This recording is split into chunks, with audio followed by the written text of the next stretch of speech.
La amarga pasión de Cristo según las visiones de Ana Catalina Emmerich. Audios de Unidos en el amor a Jesús. Jesús crucificado, los dos ladrones.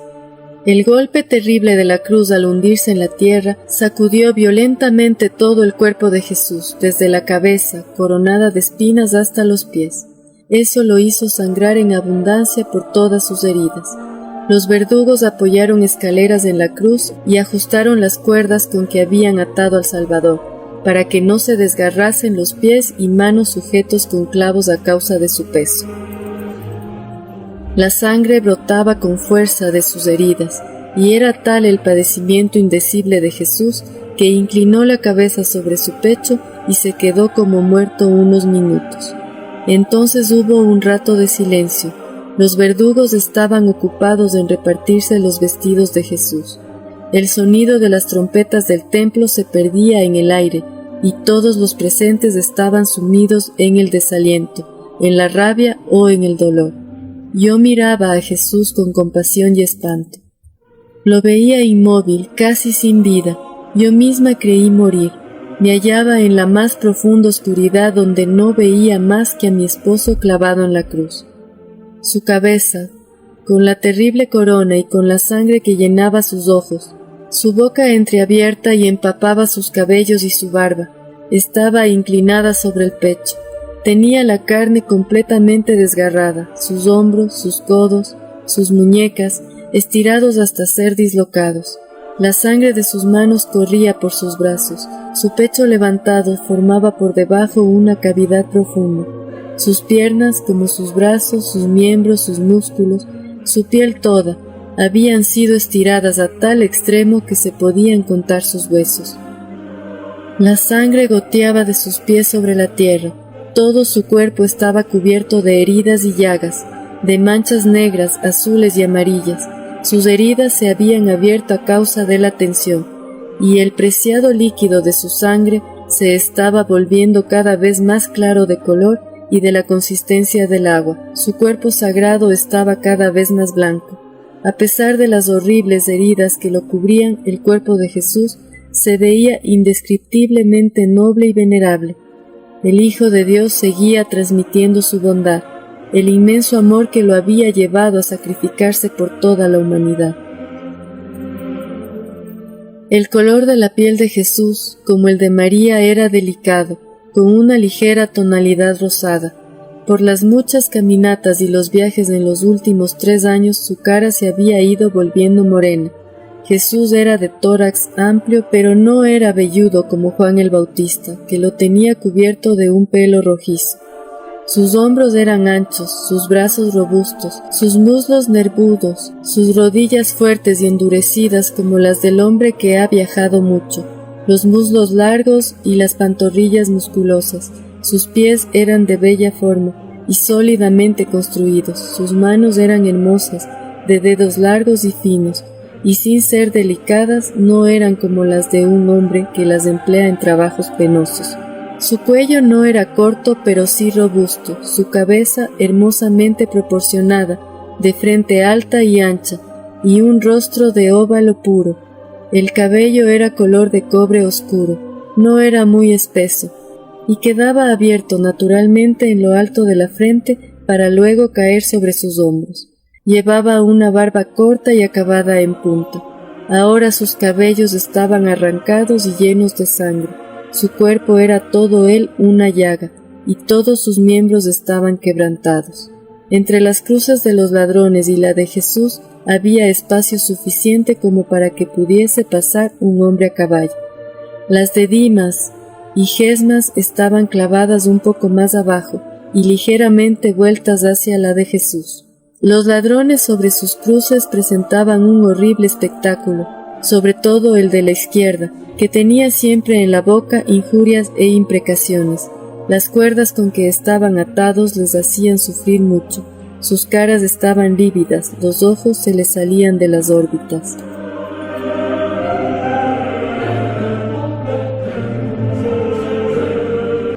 Jesús clavado en la cruz.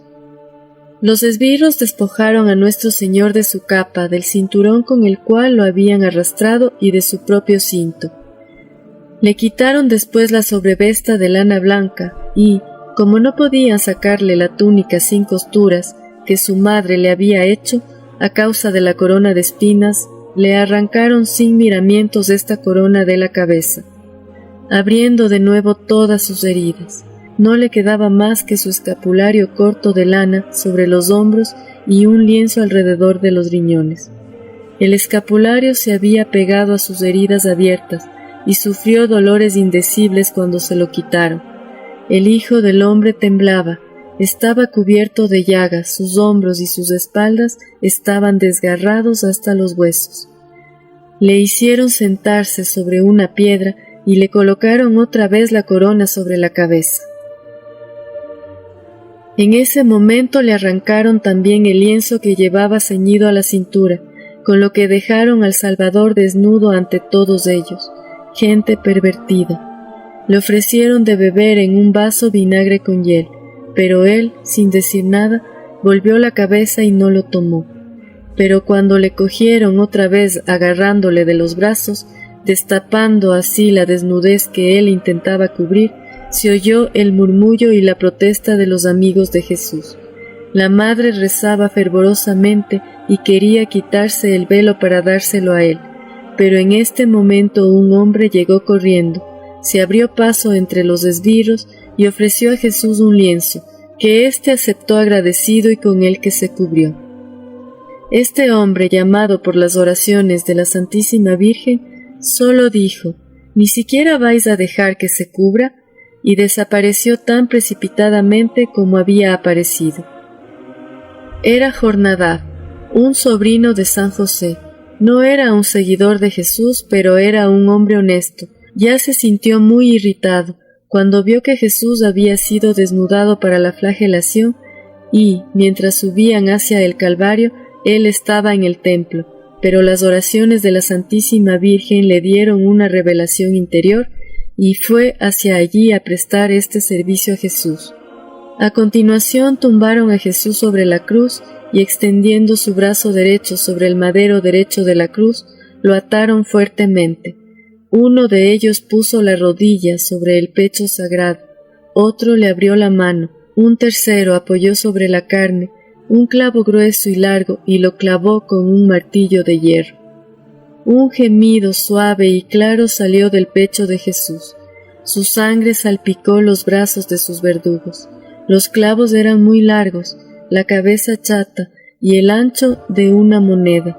Tenían 3 caras, eran del grueso de un dedo pulgar. La punta sobresalía por detrás de la cruz. Después de haber clavado la mano derecha de nuestro Señor, los verdugos vieron que la mano izquierda no llegaba al agujero que habían abierto.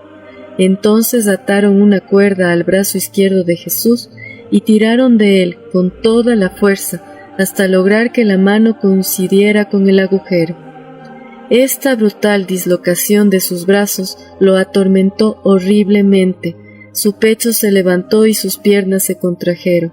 Los esbirros se arrodillaron de nuevo sobre su cuerpo y hundieron otro clavo en la mano izquierda. Los gemidos se oían en medio de los martillazos, pero no despertaron en los verdugos ninguna piedad. Los brazos de Jesús, extendidos, llegaban a cubrir completamente los brazos de la cruz. La Santísima Virgen sentía en sí misma cada insulto y cada nuevo tormento infligido a su Hijo. Estaba pálida como un cadáver y los gemidos no cesaban de salir de su pecho. Los fariseos se burlaron de ella y la increparon. Magdalena estaba fuera de sí. Se despedazaba la cara, sus ojos y sus carrillos estaban sangrientos. Los discípulos llevaron al grupo de mujeres un poco más lejos.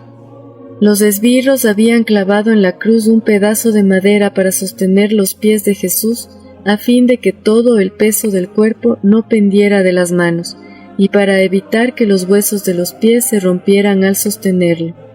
Habían hecho ya un agujero para el clavo de los pies y vaciado un poco la madera para encajar los talones. Todo el cuerpo de Jesús se había contraído hacia la parte superior de la cruz por la violenta tensión que soportaban los brazos y sus rodillas se habían doblado. Los verdugos le extendieron las piernas de nuevo y se las ataron con cuerdas a la cruz. pero los pies no llegaban al pedazo de madera que habían colocado para sostenerlos. Entonces, llenos de furia, los unos querían hacer nuevos agujeros para los clavos de las manos y así bajar el cuerpo, pues era difícil mover el pedazo de madera más arriba, mientras otros lanzaban imprecaciones contra Jesús. No quiere estirarse, pero nosotros vamos a ayudarle. Entonces ataron una cuerda a su pie derecho y tiraron de él tan violentamente que lograron hacerlo llegar hasta el pedazo de la madera. La dislocación fue tan espantosa que se oyó crujir el pecho de Jesús, y él exclamó: «Dios mío, Dios mío». Habían atado su pecho y sus brazos al madero para que el peso del cuerpo no arrancara las manos de los clavos. El padecimiento era insoportable. Ataron después el pie izquierdo sobre el derecho y lo taladraron aparte porque no coincidía con el otro y no podían clavarlos juntos. Cogieron un clavo más largo que los de las manos y lo clavaron con el martillo, atravesando los pies y el pedazo de madera hasta el mástil de la cruz. Esta operación fue más dolorosa que todo lo demás, a causa de la dislocación antinatural de todo el cuerpo. Conté hasta 36 martillazos. Durante toda la crucifixión, nuestro Señor no dejaba de rezar. Entre gemidos, repetía pasajes de los salmos que lo confortaban y de los profetas, cuyas predicciones estaba cumpliendo. No había cesado de orar así en todo el camino del Calvario y lo hizo hasta su muerte. Yo oí y repetí con él todos estos pasajes, hasta que la inmensidad de mi pena me impidió seguir. Cuando hubieron acabado de clavar a Jesús en la cruz, el comandante de los soldados romanos ordenó que la tabla con las palabras de Pilatos fuera clavada a su vez arriba de todo de la cruz. La Santa Virgen se había acercado a la escena sangrienta, y cuando clavaron los pies de Jesús y ella oyó el estirar y crujir de sus huesos y sus gemidos, se desmayó y cayó en los brazos de sus compañeras. La gente se alborotó a su alrededor y los fariseos se burlaron de ella y de las santas mujeres que la atendían. Unos cuantos discípulos la llevaron al sitio apartado donde estaba antes. Mientras duró la crucifixión, estuvieron oyendo gritos de dolor y compasión entre las mujeres y voces que decían: ¿por qué no se abre la tierra y devora su iniquidad? ¿Por qué no cae fuego del cielo y fulmina a los malhechores? El sol indicaba que eran las 12:15 cuando Jesús fue crucificado, y en el mismo momento en que elevaban la cruz, en el templo resonaban las trompetas que celebraban la inmolación del Cordero Pascual.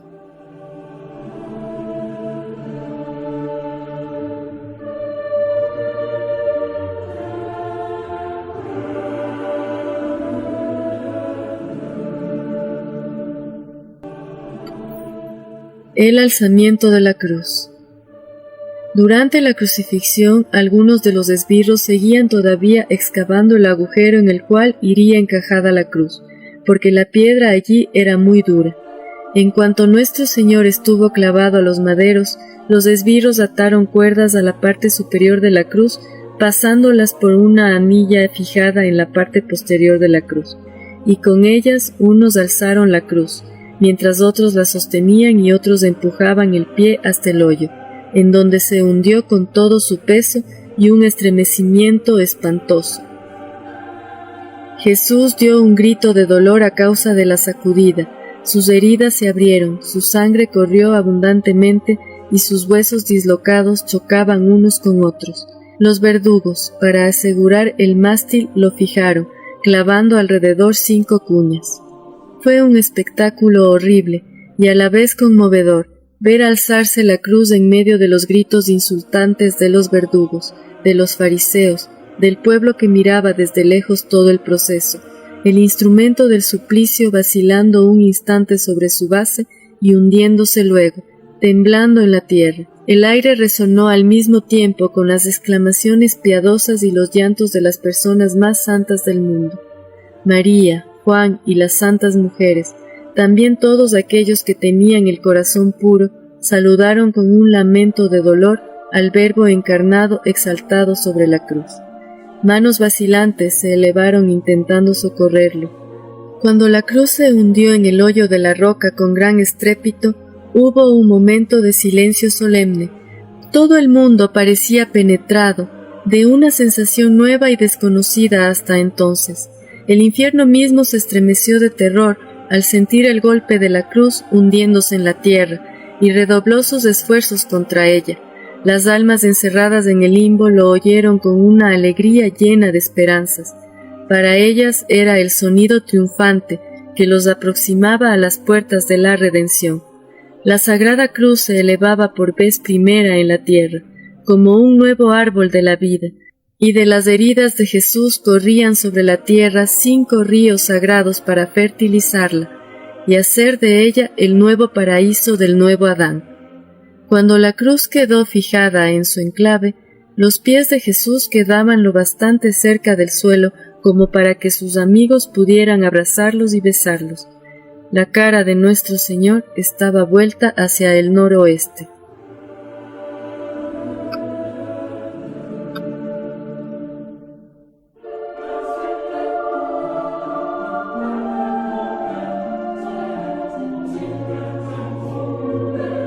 La crucifixión de los ladrones.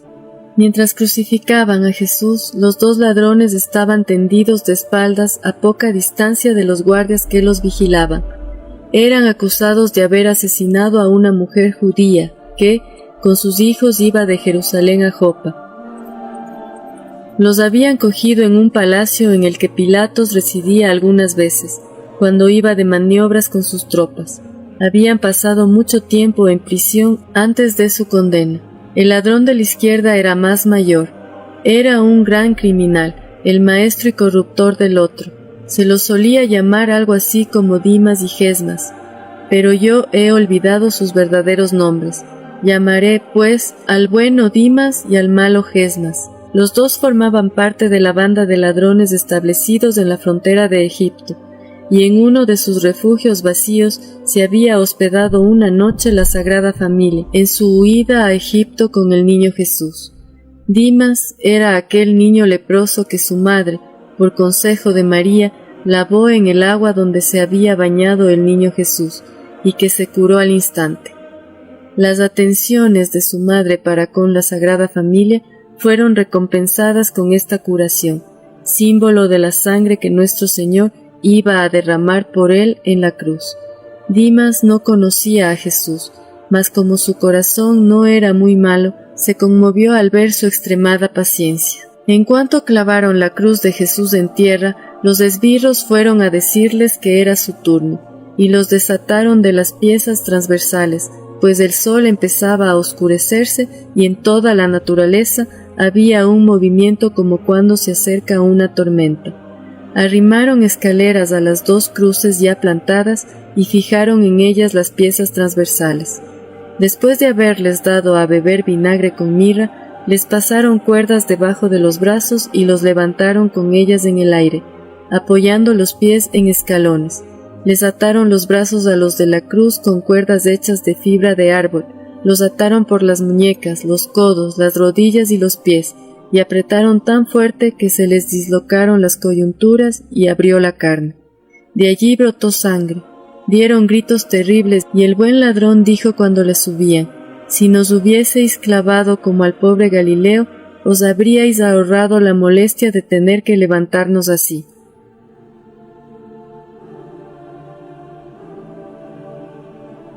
Los verdugos se reparten las vestiduras de Jesús. Mientras tanto, los verdugos habían hecho varios montones con trozos de los vestidos de Jesús, e iban a repartírselos. Partieron su capa y su túnica blanca, también el lienzo que llevaba alrededor del cuello, la cintura y el escapulario. No pudiendo saber a quién le tocaría la túnica de lana sin costuras que servía para nada, trajeron una mesita con números, sacaron unos dados con dibujos y la sortearon. Pero un criado de Nicodemo y de José de Arimatea vino a decirles que había gente dispuesta a comprar los vestidos de Jesús. Entonces los juntaron todos y los vendieron, y así se conservaron esos preciosos despojos.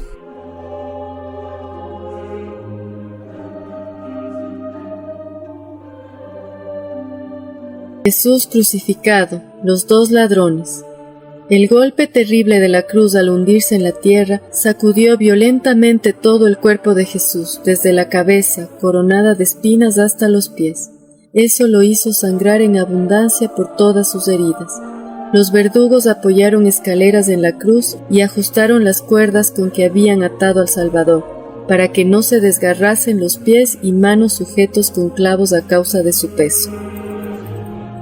La sangre brotaba con fuerza de sus heridas, y era tal el padecimiento indecible de Jesús que inclinó la cabeza sobre su pecho y se quedó como muerto unos minutos. Entonces hubo un rato de silencio. Los verdugos estaban ocupados en repartirse los vestidos de Jesús. El sonido de las trompetas del templo se perdía en el aire, y todos los presentes estaban sumidos en el desaliento, en la rabia o en el dolor. Yo miraba a Jesús con compasión y espanto. Lo veía inmóvil, casi sin vida. Yo misma creí morir. Me hallaba en la más profunda oscuridad donde no veía más que a mi esposo clavado en la cruz. Su cabeza, con la terrible corona y con la sangre que llenaba sus ojos, su boca entreabierta y empapaba sus cabellos y su barba, estaba inclinada sobre el pecho. Tenía la carne completamente desgarrada, sus hombros, sus codos, sus muñecas, estirados hasta ser dislocados. La sangre de sus manos corría por sus brazos, su pecho levantado formaba por debajo una cavidad profunda. Sus piernas, como sus brazos, sus miembros, sus músculos, su piel toda, habían sido estiradas a tal extremo que se podían contar sus huesos. La sangre goteaba de sus pies sobre la tierra. Todo su cuerpo estaba cubierto de heridas y llagas, de manchas negras, azules y amarillas. Sus heridas se habían abierto a causa de la tensión, y el preciado líquido de su sangre se estaba volviendo cada vez más claro de color y de la consistencia del agua. Su cuerpo sagrado estaba cada vez más blanco. A pesar de las horribles heridas que lo cubrían, el cuerpo de Jesús se veía indescriptiblemente noble y venerable. El Hijo de Dios seguía transmitiendo su bondad, el inmenso amor que lo había llevado a sacrificarse por toda la humanidad. El color de la piel de Jesús, como el de María, era delicado, con una ligera tonalidad rosada. Por las muchas caminatas y los viajes en los últimos 3 años, su cara se había ido volviendo morena. Jesús era de tórax amplio, pero no era velludo como Juan el Bautista, que lo tenía cubierto de un pelo rojizo. Sus hombros eran anchos, sus brazos robustos, sus muslos nervudos, sus rodillas fuertes y endurecidas como las del hombre que ha viajado mucho, los muslos largos y las pantorrillas musculosas. Sus pies eran de bella forma y sólidamente construidos, sus manos eran hermosas, de dedos largos y finos, y sin ser delicadas no eran como las de un hombre que las emplea en trabajos penosos. Su cuello no era corto pero sí robusto, su cabeza hermosamente proporcionada, de frente alta y ancha, y un rostro de óvalo puro. El cabello era color de cobre oscuro, no era muy espeso, y quedaba abierto naturalmente en lo alto de la frente para luego caer sobre sus hombros. Llevaba una barba corta y acabada en punta. Ahora sus cabellos estaban arrancados y llenos de sangre. Su cuerpo era todo él una llaga, y todos sus miembros estaban quebrantados. Entre las cruces de los ladrones y la de Jesús había espacio suficiente como para que pudiese pasar un hombre a caballo.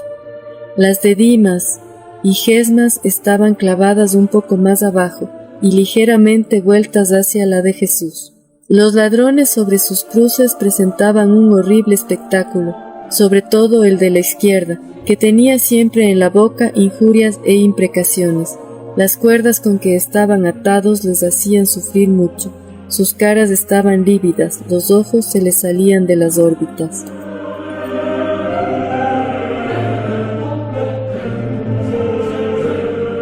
Primera palabra de Jesús en la cruz.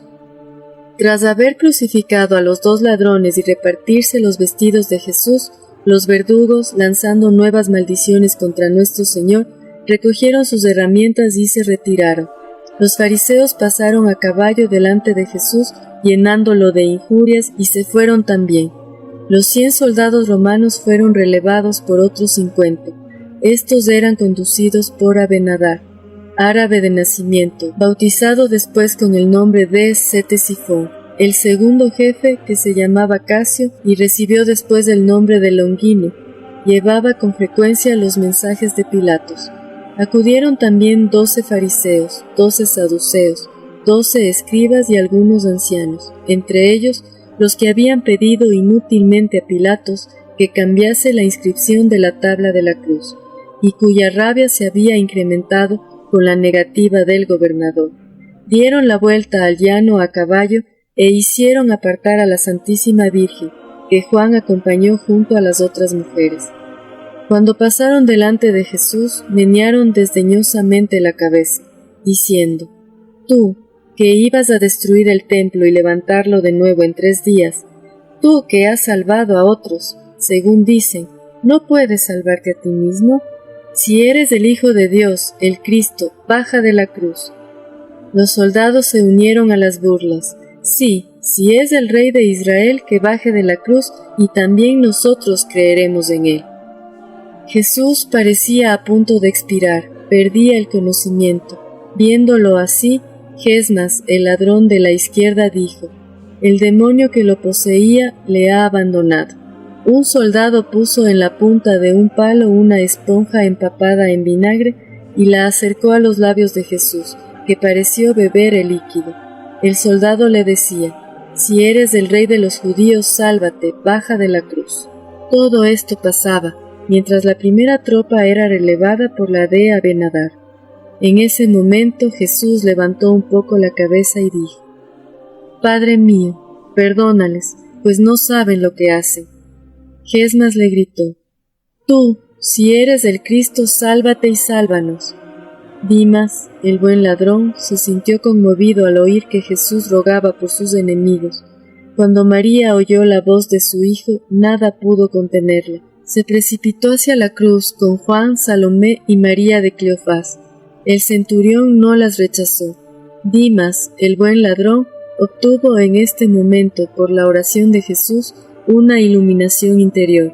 Reconoció que Jesús y su madre le habían curado en su niñez y dijo en voz clara y fuerte: «¿Cómo podéis injuriarlo cuando está rogando por vosotros? No ha dicho una palabra, ha sufrido pacientemente todas vuestras vejaciones, es un profeta, es nuestro Rey, es verdaderamente el Hijo de Dios». Al oír esta represión de boca de un miserable asesino, se elevó un gran tumulto en medio de los presentes, que cogieron piedras para tirárselas, pero el centurión Abenadar no lo permitió. Mientras tanto, la Santísima Virgen se sintió fortificada por la oración de Jesús, y Dimas dijo a su compañero, que continuaba injuriando a Jesús: «¿No tienes temor de Dios, tú que estás condenado al mismo suplicio? Nosotros lo merecemos justamente, recibimos el castigo por nuestros crímenes, pero este hombre no ha hecho ningún mal. Piensa en tu última hora y conviértete». Estaba iluminado y tocado de la gracia divina. Confesó sus culpas a Jesús diciendo: «Señor, si me condenas será con justicia, pero ten misericordia de mí». Jesús le dijo: «Tus pecados te son perdonados». Y Dimas, con perfecta convicción, dio las gracias a Jesús por el inmenso don que le había concedido. Todo lo que acabo de contar sucedió entre las 12 y las 12:30, pocos minutos después de que la cruz fuera alzada, y pronto iba a haber un gran cambio en el alma de los espectadores, mientras el buen ladrón estaba hablando a causa de los signos que empezaron a verse en la naturaleza.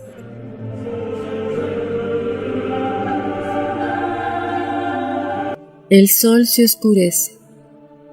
Segunda y tercera palabras de Jesús en la cruz. Desde que Pilatos pronunció la sentencia, el cielo, hasta aquel momento despejado, había ido cubriéndose de nubes, pero a la 6ª hora, según el modo de contar de los judíos, que corresponde a las 12:30, el sol se apagó de repente. Yo vi cómo sucedió, pero no encuentro palabras para expresarlo. Primero fui transportada como fuera de la tierra. Desde allí vi las divisiones del cielo y el camino de las estrellas, que se cruzaban de un modo maravilloso, y enseguida me hallé en Jerusalén. La luna apareció llena y pálida sobre el monte de los olivos, y fue avanzando rápidamente hacia el sol. De repente, de la derecha del sol vi aparecer un cuerpo oscuro, similar a una montaña, y que, colocándose ante él, lo cubrió por completo. El centro de este cuerpo era de un naranja oscuro, y estaba rodeado de un círculo de fuego semejante a un anillo de hierro candente. El cielo se volvió negro, y las estrellas aparecieron en él despidiendo una luz ensangrentada. El terror general se apoderó de los hombres y de los animales. Los que injuriaban a Jesús callaron. Muchas personas se daban golpes en el pecho diciendo: «Que su sangre caiga sobre sus asesinos». Muchos, cerca y lejos, se arrodillaron pidiendo perdón, y Jesús, en medio de sus dolores, los miró compasivo. Cuando las tinieblas aumentaron, todos los más queridos amigos del Salvador, excepto María, se alejaron aterrorizados de la cruz. Dimas levantó la cabeza hacia Jesús y con una humilde esperanza le dijo: «Señor, acuérdate de mí cuando estés en tu reino». Jesús le respondió: «En verdad te digo que hoy estarás conmigo en el paraíso».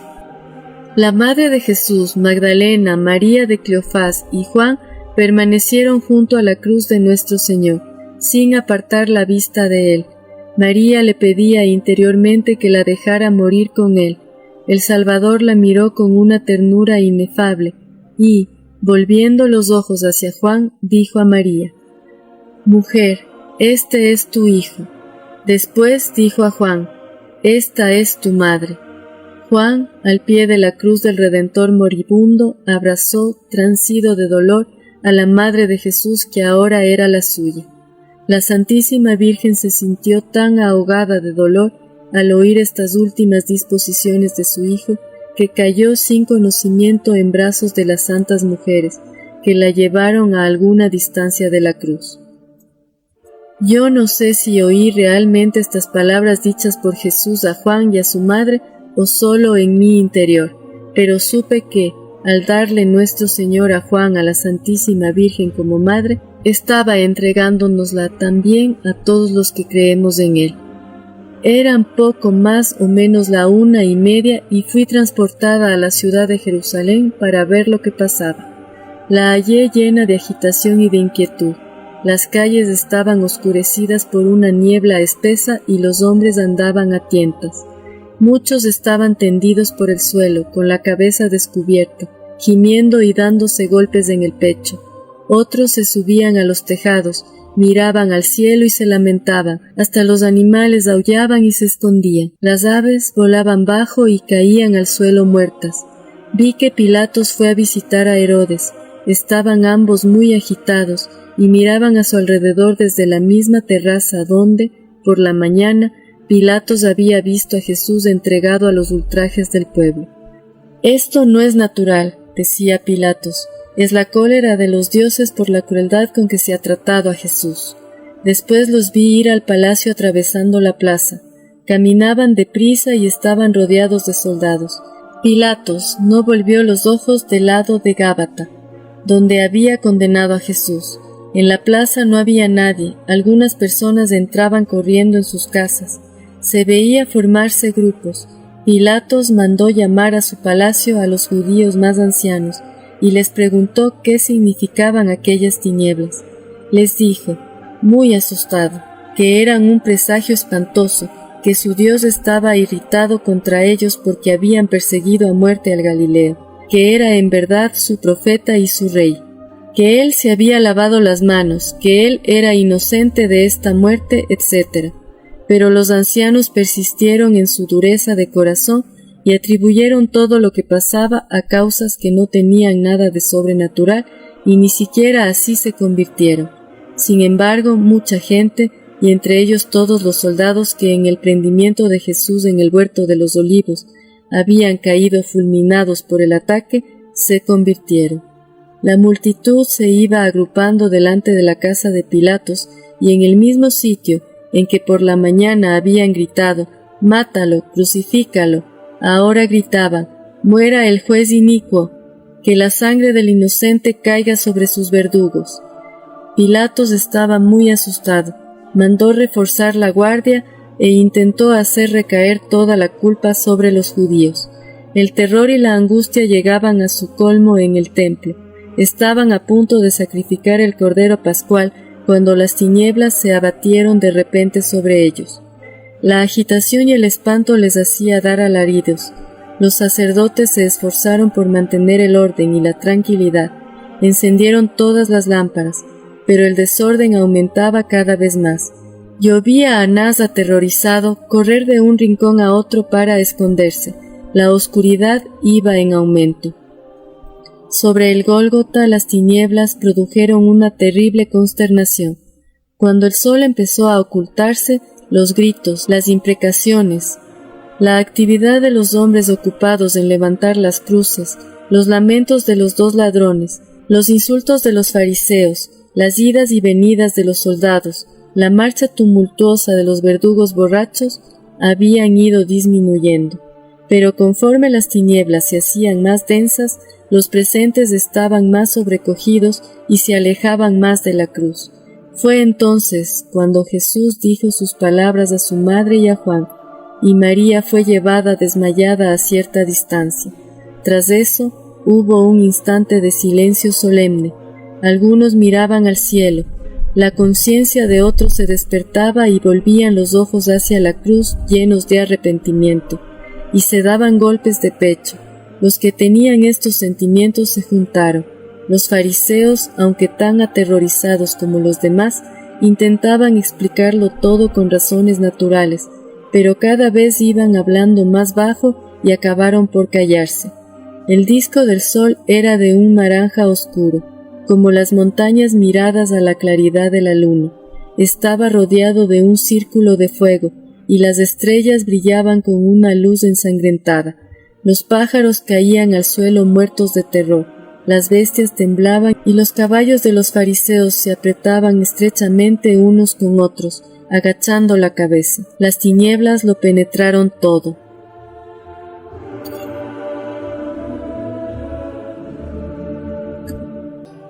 Jesús se queda solo, su cuarta palabra en la cruz.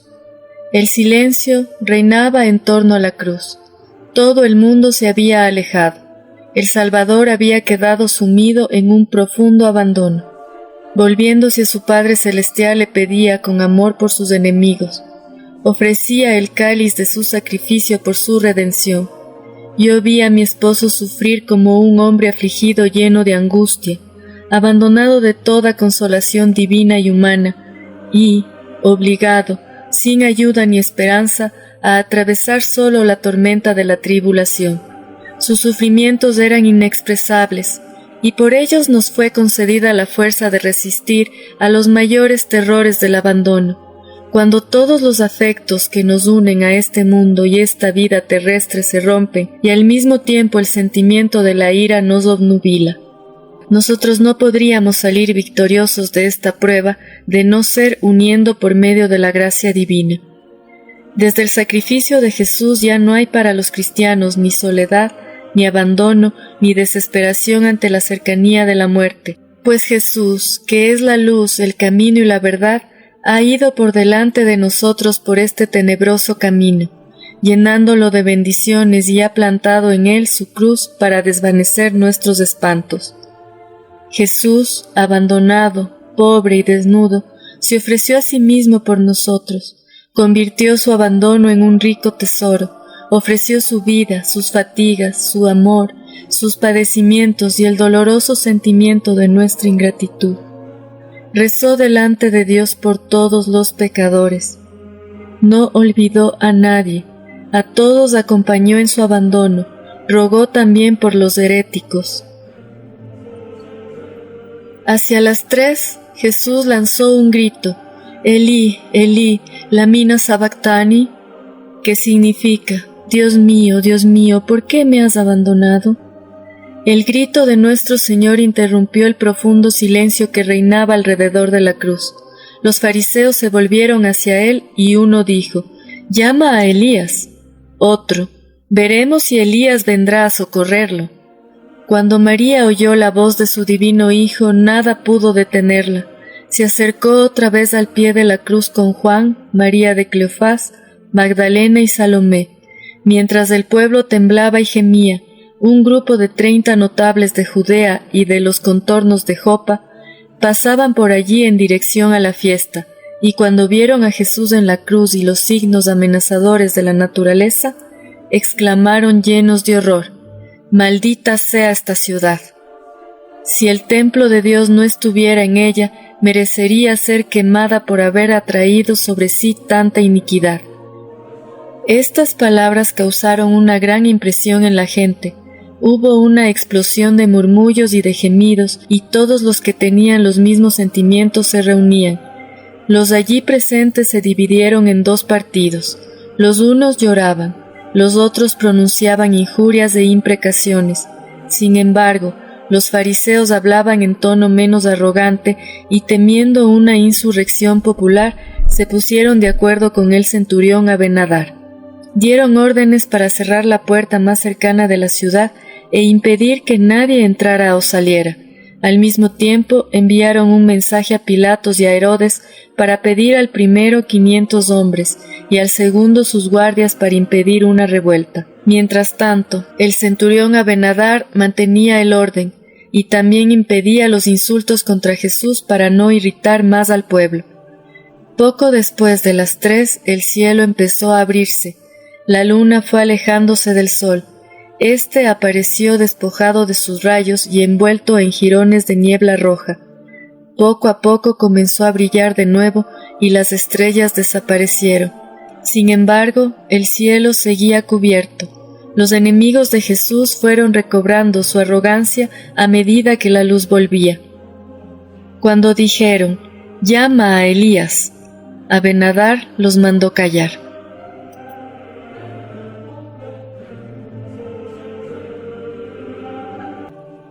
La muerte de Jesús. Quinta, sexta y séptima palabras de Jesús en la cruz. A la pálida luz del sol, el cuerpo de Jesús se veía más lívido y pálido que antes, por la pérdida de sangre. Agonizaba, tenía la lengua seca.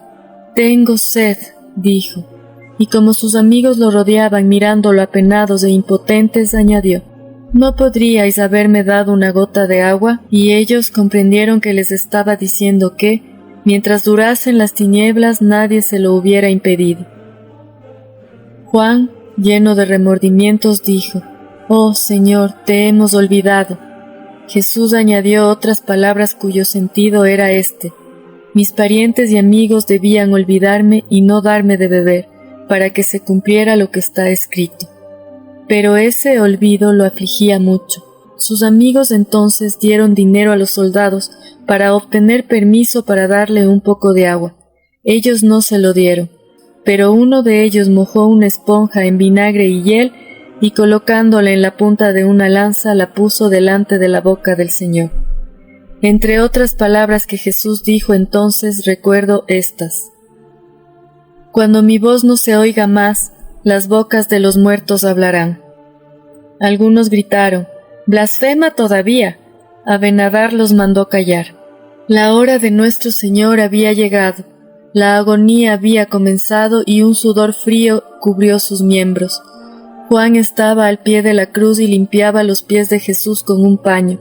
Magdalena, rota de dolor, se apoyaba contra la cruz por la parte de atrás. La Virgen Santísima estaba de pie entre Jesús y el buen ladrón, y, sostenida por Salomé y María de Cleofás, levantaba los ojos hacia su hijo agonizante. Entonces Jesús dijo: «Todo se ha cumplido».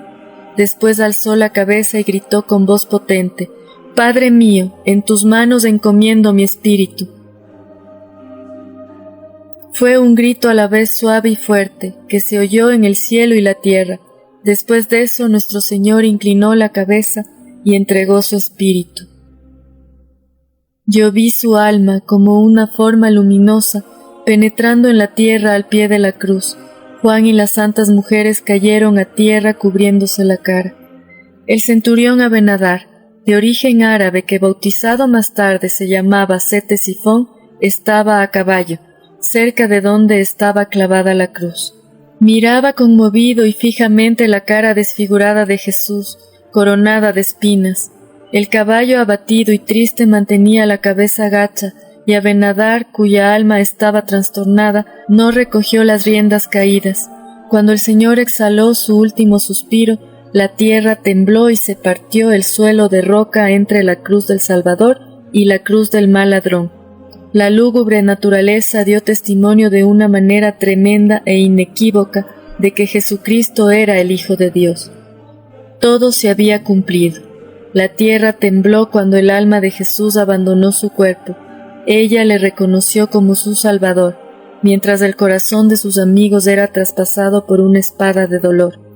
La gracia iluminó a Abenadar, su corazón duro se resquebrajó como el peñasco del Calvario, arrojó la lanza, se dio un fuerte golpe en el pecho, y con la voz de un hombre nuevo gritó: «Bendito sea el Dios Todopoderoso, el Dios de Abraham, de Isaac y de Jacob». Este hombre era inocente, era verdaderamente el Hijo de Dios. Muchos soldados se convirtieron también al oír estas palabras de su jefe. Abenadar, convertido en un nuevo hombre desde ese momento, y habiendo rendido homenaje al Hijo de Dios, no quería seguir más al servicio de sus enemigos. Dio su caballo y su lanza a Casio, el segundo oficial llamado después Longino, que tomó el mando, dijo algunas palabras a los soldados y bajó del Calvario. Se fue por el valle de Gión hacia las grutas del valle de Hinón y anunció a los discípulos allí escondidos la muerte del Señor. A continuación, se fue a la ciudad con intención de ver a Pilatos. También otras personas se convirtieron en el Calvario, entre ellos algunos fariseos que habían llegado hacia el final. Mucha gente regresaba a casa dándose golpes de pecho y llorando. Otros rasgaban sus vestiduras y se echaban polvo sobre los cabellos. Todos estaban llenos de miedo y espanto. Juan se levantó y, con algunas de las santas mujeres, se llevaron a la Santísima Madre a cierta distancia de la cruz. Cuando Jesús, el Dios de la vida y de la muerte, encomendó su alma humana a Dios, su Padre, y la muerte tomó posesión de él, su cuerpo sagrado se estremeció y se puso de un blanco lívido, y sus innumerables heridas, que habían sangrado profusamente, parecían manchas oscuras, sus mejillas se hundieron, su nariz se afiló, y sus ojos, anegados en sangre, se abrieron a medias. Levantó un instante la pesada cabeza coronada de espinas por última vez y la dejó caer de nuevo con dolores de agonía, mientras sus agrietados y lívidos labios entreabiertos mostraban su ensangrentada e hinchada lengua. Sus manos, que hasta el momento de la muerte habían estado contraídas por los clavos, se abrieron y volvieron a su postura natural, al igual que los brazos. Todo él se aflojó y todo el peso de su cuerpo cayó sobre los pies. Sus rodillas se doblaron y, lo mismo que sus pies, giraron un poco hacia un lado. ¿Con qué palabras podría expresar la profundísima pena de María al ver a su hijo muerto? Su vista se oscureció. El color lívido de la muerte la cubría, sus pies temblaban, sus oídos no oían. Ella cayó al suelo, mientras Magdalena, Juan y los otros se desplomaban también y, con la cara tapada, se abandonaban a su indecible dolor. Cuando fueron a ayudar a la más dulce y triste de todas las madres, ella vio aquel cuerpo, concebido sin mancha por el Espíritu Santo, carne de su carne, hueso de sus huesos, corazón de su corazón, la obra sagrada de sus entrañas, formado por obra divina, ese cuerpo que colgaba de una cruz entre dos ladrones, crucificado, deshonrado, maltratado, condenado por todos aquellos a quienes había venido a la tierra a redimir. Bien se la podía llamar en aquellos momentos la reina de los mártires. Eran poco más de las 3 cuando Jesús expiró. La luz del sol era todavía débil y estaba velada por una bruma rojiza. El aire se hizo sofocante y bochornoso mientras duró el temblor de la tierra, mas después refrescó sensiblemente. Cuando se produjo el temblor de tierra, los fariseos estaban muy alarmados, pero después se recobraron. Algunos se acercaron a la grieta que se había abierto en el peñasco del Calvario, tiraron piedras y querían medir su profundidad con cuerdas, pero, al no haber podido llegar al fondo, se quedaron pensativos. Advirtieron con inquietud los gemidos del pueblo, sus signos de arrepentimiento y se alejaron. Muchos de los presentes se habían verdaderamente convertido, y muchos de ellos regresaron a Jerusalén llenos de temor. Los soldados romanos montaron guardia en las puertas de la ciudad y otros lugares principales para prevenir una posible insurrección. Casio se quedó en el Calvario con 50 soldados. Los amigos de Jesús rodeaban la cruz, contemplaban a nuestro Señor y lloraban. Algunas de las santas mujeres se marcharon a sus casas y todo quedó silencioso y sumido en la pena. Desde lejos, en el valle y sobre las alturas opuestas, se veían acá y allá algunos discípulos que miraban la cruz con una curiosidad inquieta y desaparecían si se les acercaba alguien.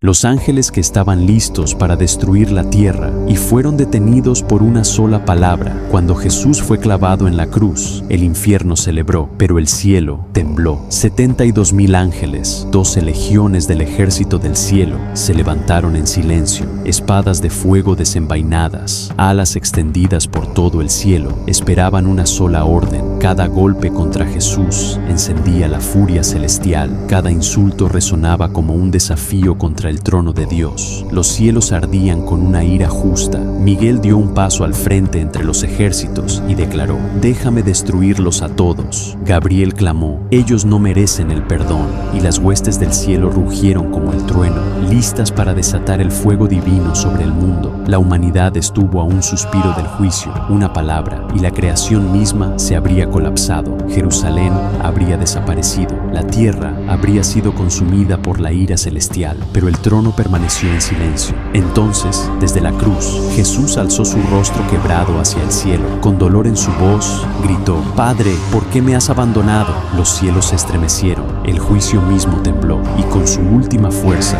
Jesús pronunció las palabras que detuvieron el fin del mundo: «Padre, perdónalos, porque no saben lo que hacen». En ese momento, 72,000 espadas llameantes descendieron a la vez. Los ángeles lloraron, no porque fueran derrotados, sino porque el amor había prevalecido sobre la ira. Jesús eligió la cruz en lugar de la conquista, misericordia en lugar de destrucción, y el mundo fue salvado, no por el poder, sino por el perdón.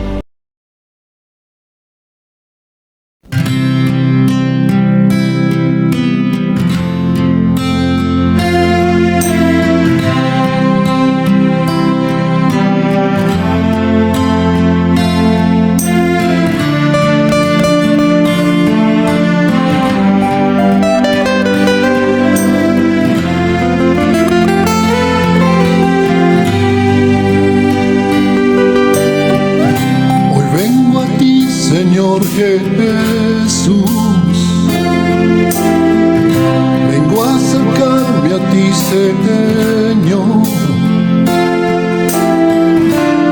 porque lo que tanto busqué, hoy lo pude encontrar en vos, en tu sagrado corazón. Mi mente no alcanza a describir tu amor, se entiende con el alma, son cosas del corazón. Estás aquí, mi buen Jesús, estás aquí en mi corazón. ¿Será que es tan grande tu amor que nos alcanza a explicar con solo palabras, Señor? Mi mente